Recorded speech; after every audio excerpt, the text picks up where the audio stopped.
गोपाळगड 220 रुपयात विकला महाराजांचा किल्ला. कोकण, समुद्र आणि इतिहासाच्या छाताडावर उभा असलेला एक गड. रत्नागिरी जिल्ह्यातील गुहागर तालुक्यात अंजनवेल गावाजवळ समुद्राच्या काठावर उभा आहे गोपाळगड. एका बाजूला वाशिष्ठी नदी, समोर दाभोळ बंदर आणि या संपूर्ण सागरी मार्गावर नजर ठेवणारा हा जलदुर्ग. पण आज हा किल्ला इतिहासामुळे नाही तर एका विचित्र दाव्यामुळे चर्चेत आलाय. कारण काही दिवसांपूर्वी काही पर्यटक या किल्ल्यावरती फिरायला गेले आणि त्यांना अचानक सांगण्यात आलं, हा किल्ला आमचा खाजगी मालमत्तेत येतो.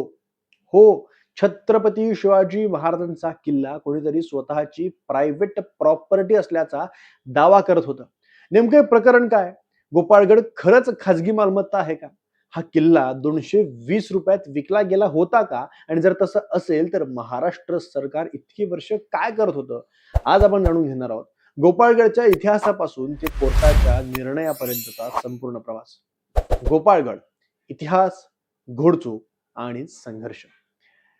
मित्रांनो, गोपाळगड हा फक्त एक किल्ला नाहीये, तर कोकण किनारपट्टीवरचा अत्यंत महत्वाचा जलदुर्ग आहे. कारण एकतर त्याला ऐतिहासिक वलय तर आहेच, त्याशिवाय तो पर्यटनाच्या दृष्टिकोनातूनही अत्यंत महत्वाचा आहे. हा किल्ला आदिलशाही काळात बांधला गेला आणि 1660 मध्ये दाभोळ मोहिमेदरम्यान स्वतः छत्रपती शिवाजी महाराजांनी हा किल्ला जिंकून घेतला. असं म्हटलं जातं की याच काळात या किल्ल्याचं नाव गोपाळगड ठेवलं गेलं. यानंतर 1699 मध्ये जंजिऱ्याच्या सिद्धींनी या किल्ल्यावरचा ताबा मिळवला. पण पुढे तुळाजी आंग्रे यांनी तो पुन्हा मराठ्यांच्या ताब्यात आणला. पेशव्यांच्या काळातही हा किल्ला मराठ्यांकडेच राहिला आणि शेवटी 1818 मध्ये ब्रिटिशांनी तो ताब्यात घेतला.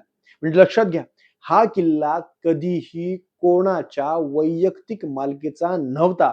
तो नेहमीच राज्यसत्तेचा भाग होता. पण एका सरकारी चुकीमुळे इतिहासाने अचानक वेगळं वळण घेतलं. चूक कुठली? सांगतो. 1872 ची ही चूक आहे. ब्रिटिश काळात 1872 मध्ये या परिसराचं जमीन सर्वेक्षण करण्यात आलं. पण इथे एक गंभीर चूक झाली. गोपाळगडचा उल्लेख ऐतिहासिक वारसा म्हणून न करता तो बॅरन लँड म्हणजे पडीक जमीन म्हणून नोंदवण्यात आला. आणि हीच चूक पुढे संपूर्ण वादाचं मूळ ठरली. स्वातंत्र्यानंतर 1960च्या दशकात सरकारी नोंदीमध्ये ही जमीन अजूनही पडीक म्हणूनच होती. आणि मग या जमिनीचा लिलाव करण्यात आला. हो, एका ऐतिहासिक किल्ल्याचा लिलाव करण्यात आलाय. या लिलावात युनुस हुसेन मणियार नावाच्या व्यक्तीनं सर्वात जास्त बोली लावली, 220 रुपयांची. आणि त्यानंतर गट क्रमांक 82 आणि 83 ही जमीन मणियार कुटुंबाच्या नावावर नोंदवली गेली. पण खरी समस्या इथे सुरू झाली.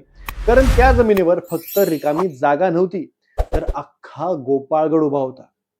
मणियार कुटुंबाने पुढच्या काही वर्षात या परिसरात आंब्याची लागवड सुरू केली. सिमरन मँगो फार्म नावाने तिथे एक व्यवसाय सुरू झाला आणि हळूहळू गोपाळगडचा चेहराच बदलायला लागला.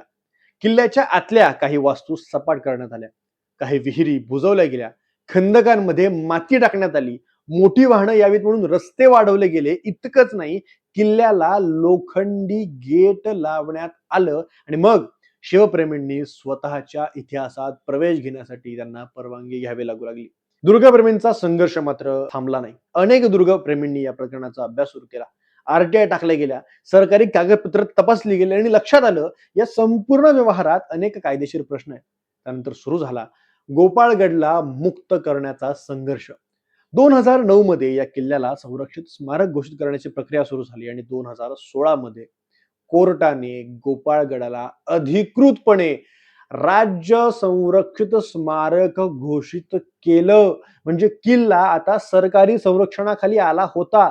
पण वाद वाद मात्र संपला नव्हता. तो एक व्हायरल झालेला व्हिडिओ आणि आता सगळं काही बदलून गेलं.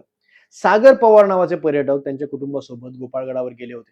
त्यांच्या आईनं झाडाखालचे काही पडलेले आंबे उचलले आणि त्यानंतर वाद सुरू झाला. तुम्हाला गव्हर्नमेंट ऑफ इंडियाच्या वेबसाईटवर थांबा ना काकी, थांबा, यांचं क्लिअर करतो. अरे तू थांबशील का? थांबा ना, यांची माहिती जी आहे. शुभम जा, गाडी घेऊन जा, तिला घेऊन जा. हे आंबे आमचे आहेत, हा किल्ला आमचा आहे, गव्हर्नमेंट ऑफ इंडियाने आम्हाला विकलाय असे दावे करत स्वतःला मालक म्हणवणाऱ्या व्यक्तीनं पर्यटकांशी वाद घातला. बोल, किल्ला तुम्हाला गव्हर्नमेंट किल्ला आम्हाला गव्हर्नमेंट ऑफ इंडियानी ऑक्शन मध्ये 1960 साली विकलेला आहे. सेम डॉक्युमेंट्स तुम्हाला आर्किओलॉजिकल डिपार्टमेंट, महाराष्ट्र सरकार, कुठेही तुम्ही गेलात तर त्याच्यावर मिळेल अंजनपेठ, अंजनवेल गट क्रमांक 82 आणि गट क्रमांक 83 ही आमची प्रायव्हेट प्रॉपर्टी आहे. आता तुम्ही जिथे उभे आहात तो गट नंबर 82 मध्ये आहात आणि ती आमची प्रायव्हेट प्रॉपर्टी आहे. पार्टी का नाहीये? अरे आमचा विषय आहे ना, तुम्ही काय जबरदस्ती करताय? अरे हा संपूर्ण प्रकार व्हिडिओमध्ये रेकॉर्ड झाला आणि सोशल मीडियावर तुफान व्हायरल झाला. यानंतर महाराष्ट्रभरातून संताप व्यक्त करण्यात आला. लोकांचा एकच प्रश्न होता, शिवरायांचे किल्ले विकले जातात का? पण आजची परिस्थिती अशी आहे की कोर्टानं स्पष्ट केलंय, गोपाळगड हा संरक्षित स्मारक आहे. मण्यार कुटुंबाचा दावा न्यायालयाने मान्य केलेला नाही. मात्र आंब्याच्या बागेसाठी नुकसान भरपाईचा मुद्दा अजूनही चर्चेत आहे. सरकारकडून भूसंपादनाची प्रक्रिया सुरू असल्याचं सांगितलं जात आहे. पण प्रश्न अजूनही उभाच आहे की जर हा किल्ला सरकारी आहे तर अजूनही काही लोक स्वतःला मालक का म्हणवतात? आणि सर्वात महत्वाचं, इतिहासाची ही अवस्था होईपर्यंत प्रशासन झोपलं होतं का? गोपाळगडाचा हा वाद फक्त एका किल्ल्याचा नाहीये, तो 4 आंब्यांचा नाहीये, तर तो आपल्या इतिहासाबद्दलच्या जबाबदारीचा प्रश्न आहे मित्रांनो. कारण हे किल्ले फक्त दगड नाहीयेत, ते हजारो मावळ्यांच्या रक्ताचं स्मारक आहे. आज जर आपण शांत बसलो तर उद्या आणखी किती गड खासगी मालमत्ता बनतील सांगता येणार नाही. तुम्हाला काय वाटतं? गोपाळगड पूर्णपणे सरकारच्या ताब्यात यायला हवा का? आणि ऐतिहासिक वास्तूंचं संवर्धन करण्यासाठी सरकारने अजून काय केलं पाहिजे? तुमचं मत कमेंटमध्ये नक्की सांगा. व्हिडिओ आवडला असेल तर लाईक करा, चॅनलला सबस्क्राईब करा आणि अशाच इतिहासाच्या खोल गोष्टी जाणून घेण्यासाठी पुन्हा भेटूया पुढच्या व्हिडिओमध्ये. जय शिवराय, जय महाराष्ट्र, जय हिंद.